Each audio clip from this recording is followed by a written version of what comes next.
Here's 6 things you probably don't know that you don't know about buying a house, especially if this is your first time. 1. You probably don't actually know your credit. 2. You probably don't know what your liabilities actually are. Unless they're a hard 0, then okay, you might know. 3. You probably don't know how much of your income I can use. You think you do, but there's a good chance it's different.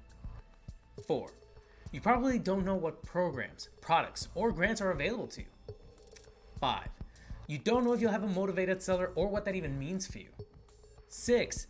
And this is the biggest surprise for most buyers or homeowners refinancing, and that's closing costs. That one we'll break down in the next video. So, let's talk about the others though. When it comes to credit, you might have used something like Credit Karma in the past, which, hey, it gives you a bit of a pulse on where you're at. But instead of the FICO scoring model, Credit Karma uses a scoring agency called Vantage Score. It's not bad, it's just different. And even within the FICO scoring models, there are different scores available for different types of credit, like credit cards, car loans, and the most strict of them all, mortgages. You want a more accurate pulse check? Annualcreditreport.com is a federally authorized website to get 1 free credit report a year. We use your credit report not just to get your scores, but it'll show us your liabilities as well. People think all the time that because they have large debts like a car or student loans that they're completely out of luck. But we don't make calculations like that. We calculate the liabilities based on their minimum monthly payment, and most things that you would consider liabilities, we don't look at all. Things like car insurance, cell phone bill, these are not on your credit, and therefore we are not using them to calculate your debt to income ratios, which I'll explain in a bit. Income. Unless you're paid salary, it might not be as cut and dry as you might imagine. We as lenders have guidelines we must follow for income calculating set by the corresponding entities, whether that's Fannie Mae and Freddie Mac for conventional, or HUD for FHA, or the Department of Veteran Affairs. Predictable income like salary or hourly is typically simple. Variable income like tips, commission, overtime, bonuses, these need some averaging out and require enough of a history obtaining them to be usable. And things like unreported, untraceable cash income is probably not usable at all. Income is the main driver for how much you'll be able to qualify for.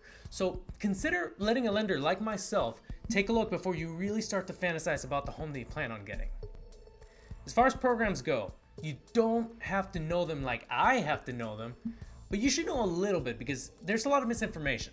To this day, the number one myth about home buying is that you need 20%. Not even close. There are programs and even pricing specifically designed to help first-time homebuyers. There's also down payment assistance programs to help with some of the costs, grants for qualifying borrowers, and other ways that we can get creative, which leads me to my next point.